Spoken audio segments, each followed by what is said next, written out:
Audio Jungle.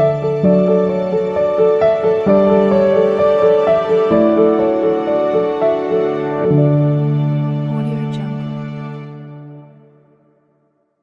नमस्कार दोस्तों, जय माता जी की जय। श्री कृष्णा आपके लिए आज के इस वीडियो में हम लेकर आए हैं करवा चौथ की कथा। जी हाँ, करवा चौथ की कथा बहुत ही पूर्ण दाहिनी है। कृपया ध्यान से सुनिएगा और एक लाइक जरूर कर दीजिएगा। बहुत समय पहले की बात है, एक साहूकार के 7 बेटे और उनकी एक बहन करवा थी।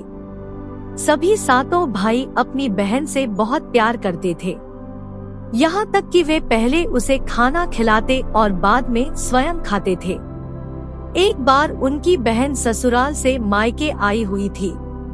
शाम को भाई जब अपना व्यापार व्यवसाय बंद कर घर आए तो देखा उनकी बहन बहुत व्याकुल थी। सभी भाई खाना खाने बैठे और अपनी बहन से भी खाने का आग्रह करने लगे, लेकिन बहन ने बताया कि उसका आज करवा चौथ का निर्जल व्रत है और वह खाना सिर्फ चंद्रमा को देखकर उसे अर्घ्य देकर ही खा सकती है। क्योंकि चंद्रमा अभी तक नहीं निकला है, इसलिए वह भूख प्यास से व्याकुल हो उठी है। सबसे छोटे भाई को अपनी बहन की हालत देखी नहीं जाती और वह दूर पीपल के पेड़ पर एक दीपक जलाकर चलनी की ओट में रख देता है। दूर से देखने पर वह ऐसा प्रतीत होता है कि जैसे चतुर्थी का चांद उदित हो रहा हो। इसके बाद भाई अपनी बहन को बताता है कि चांद निकल आया है, तुम उसे अर्घ्य देने के बाद भोजन कर सकती हो। बहन खुशी के मारे सीढ़ियों पर चढ़कर चांद को देखती है, उसे अर्घ्य देकर खाना खाने बैठ जाती है।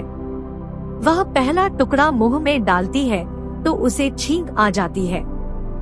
दूसरा टुकड़ा डालती है तो उसमें बाल निकल आता है और जैसे ही तीसरा टुकड़ा मुंह में डालने की कोशिश करती है तो उसके पति की मृत्यु का समाचार उसे मिलता है।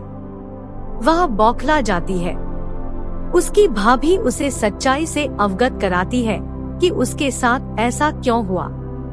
करवा चौथ का व्रत गलत तरीके से टूटने के कारण देवता उससे नाराज हो गए हैं और उन्होंने ऐसा किया है। सच्चाई जानने के बाद करवा निश्चय करती है कि वह अपने पति का अंतिम संस्कार नहीं होने देगी और अपने सतीव से उन्हें पुनर्जीवन दिलाकर रहेगी। वह पूरे 1 साल तक अपने पति के शव के पास बैठी रहती है, उसकी देखभाल करती है। उसके ऊपर उगने वाली सुईनुमा घास को वह एकत्रित करती जाती है। 1 साल बाद फिर करवा चौथ का दिन आता है। उसकी सभी भाभियां करवा चौथ का व्रत रखती हैं। जब भाभियां उससे आशीर्वाद लेने आती है तो वह प्रत्येक भाभी से यम सुई ले लो, ये सुई दे दो, मुझे भी अपनी जैसी सुहागिन बना दो, ऐसा आग्रह करती है। लेकिन हर बार भाभी उसे अगली भाभी से आग्रह करने का कह चली जाती है। इस प्रकार जब छठे नंबर की भाभी आती है तो करवा उससे भी यही बात दोहराती है। यह भाभी उसे बताती है कि चूंकि सबसे छोटे भाई की वजह से उसका व्रत टूटा था, उसकी पत्नी में ही शक्ति है कि वह तुम्हारे पति को दोबारा जीवित कर सकती है। इसलिए जब वह आए तो तुम उसे पकड़ लेना और जब तक वह तुम्हारे पति को जिंदा न कर दे उसे नहीं छोड़ना। ऐसा कहकर वह चली जाती है। सबसे अंत में छोटी भाभी आती है। करवा उनसे भी सुहागिन बनने का आग्रह करती है, लेकिन वह टालमटोली करने लगती है। इसे देख करवा उन्हें जोर से पकड़ लेती है और अपने सुहाग को जिंदा करने के लिए कहती है। भाभी उससे छुड़ाने के लिए नोचती है, खसोटती है, लेकिन करवा नहीं छोड़ती है। अंत में उसकी तपस्या को देख भाभी पसीज जाती है और अपनी छोटी अंगुली को चीरकर उसमें से अमृत उसके पति के मुंह में डाल देती है। करवा का पति तुरंत श्रीगेश कहता हुआ उठ बैठता है।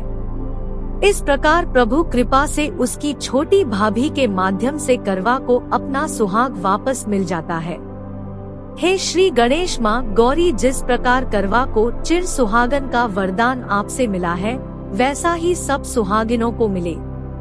मित्रों, वीडियो को एक लाइक जरूर कर दे। यदि आप हमारे इस चैनल पर नए हैं तो कृपया चैनल को सब्सक्राइब जरूर कर ले ताकि ऐसे ही धार्मिक वीडियो आपके समक्ष लेकर आते रहें।